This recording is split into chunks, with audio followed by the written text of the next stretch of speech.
Greetings, dear ones. I'm Cryon of Magnetic Service. And greetings to those who sit here for the first time. For you have a puzzle before you. The man in the chair has been talking to you for over an hour. He sits in the chair and it's his voice yet again.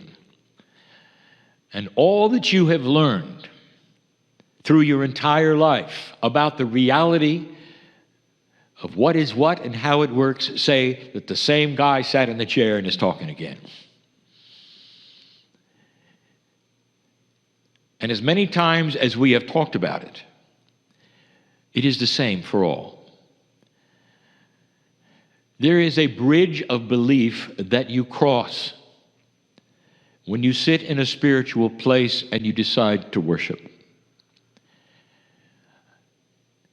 We're in a spiritual center at the moment. I know where I am. I know who is here. I know who's listening. Because I am in a dimensional place that has a reality that promotes that. It is far, far different than yours at the moment. And so what we have done in the past is ask you to get out of this box, a box that you say you're in because you need to be there.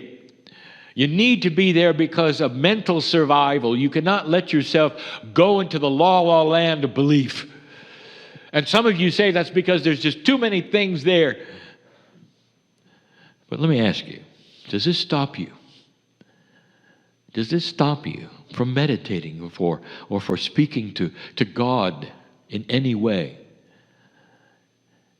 Whatever God is to you, when you speak to God, do you have to then draw the logical line, sit and pant for a while and change energies? And the answer is no. Because it is inside and it's intuitive, right there with his hand out, asking you to be part of it all. I want you to cross this barrier and get used to it. Because eventually, dear human being, eventually human nature will require it. You'll start living differently. What you will call in another dimension, which is incorrect, it is simply living in more dimensions than you have. We have another name for it, and that's growing up. Human consciousness is exactly correlated with dimensional perception. As a child, you were only aware of the survival of you as a child. And when you met other children, whether it was on the playground or in school or on the street, you acted like a child and you protected yourself and you were self-centered. And you knew about the bullies, and you knew of all of these things. This was survival at the most basic level. And as you grew up, you grew out of it. And the other children did too. As young adults, and we've said it so many times before, you acted differently, even toward the same individuals. You're grown up now, you might say. Even as a young teenager, and you were starting to figure out that throwing rocks and calling names, it doesn't get you what it gets you in order to listen. Peer pressure, all of these things, you grow through it and out of it until you're a young adult. Now you look at each other completely different. You enjoy each other's company. You solicit each other's company. You go places together. You enjoy things together. There's a camaraderie. This is another dimension. A belief as a child to an adult. This is what's going on with humanity. It's too simple, I know. How many times do we have to tell you that what you are seeing on the news and what is going on this planet, I gave you in 2011. I reminded you in 2012. And in 2013, I said, here it comes. And what you have is there are some that are still on the playground. And they're never going to mature. And they're always going to call names and throw rocks because that got them what they wanted all of existence of history before 2012. And that's changing. It'll change slowly as civilization grows up, just like it did when you were a child. And you know what I'm saying? Every year you came back to school wondering if the bully was going to change. And pretty soon you realized, no. And you went your way and the bully went his. 25 years later, you find out what they're doing, he's still a bully. His choice to go a direction that got him what he needed, and he's still doing it. If you catch the metaphor, there's nothing wrong with what's going on this planet at the moment, because light is starting to bring out the darkness, if you understand what I mean. And all through this, the invitation for humanity is to grow up. Now, the ones to grow up first are old souls, because you have had the most experience on the planet. I ask you yet again, what are you doing here? It's a beautiful Sunday, an afternoon in a place where the weather is good. You could be doing so many other things.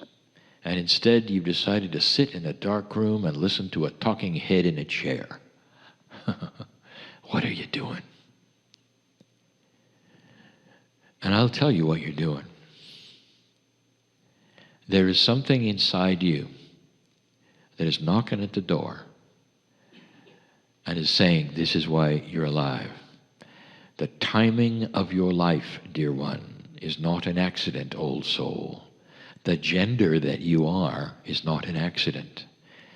The changes that are happening in your life, even as I'm in this chair, are not an accident.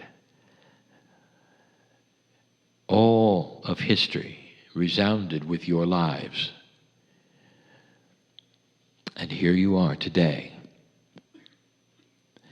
In a world that is calm enough that you're out of survival and can start making the differences, you have the tools, and that is the experience. You can generate compassion easily because you know what it is. You can look at those who don't understand and just have compassion, and they will see in you a maturity that is attractive. They're going to want to be with you because you have answers to life. God inside, benevolence and beauty. This planet is not an accident. Tonight, I want to give you some things to think about regarding the planet Earth. I'm going to call it the benevolence of the universe on you. I also may name it, because of where I am, the big gamble. Dear ones, it's an appropriate energy that you are here. Now, I have been speaking for a few minutes, loving the fact that I can be with you. The Merkaba of each of you is an energy that is multidimensional, that you cannot see, but you know it is there. It is your antenna of sensitivity. It is the culmination of a multidimensional field around your DNA, which contains that which is your Akashic record and so much more, the very core of God within. I sense it and I feel it, and I see the love and the compassion, the dedication. I see the frustration. I see who you are. Listen, dear one, you want the healing you came for. It's why you're sitting in the chair. I know who you are. Do you think maybe if you came and sat here, you would have a better chance of being healed? Is that what you thought because you came in the door? Well, let me tell you something. You were right. You got it right. But by sitting here and listening to the energy, you're not going to change. You're going to have to go through this door of belief and know that all that you want is already there inside, waiting to be done. If you will affirm it and know it's you, you deserve it. But I know you. You keep waiting for it to happen from the outside in. It's not going to work that way. It's the inside out. How much light do you carry? And you will say to me, not much. And I'll say, that is the problem. You don't know what I see. Take off the restrictors. Get out of the box and shine and walk out of this place healed, dear one. What'd you come for? I want to give you information right now, and then we're going to close. The information is that every single one of you, even the drag along, is an old soul. You wouldn't come otherwise. There are some now even wondering whether this is real or the man in the chair. And I will say, there is going to be no proof except you becoming a little multidimensional. And if you do, you will see perhaps the truth. You will feel it within your innate, and you will know this is the real deal. And in the real deal, you will find only love, compassion, appreciation. Because that's who God is. Inside you. Never judgment. Never frustration or drama or anger. Always a loving energy looking at you, saying, good job. Let's do something else now, even bigger. And so it is.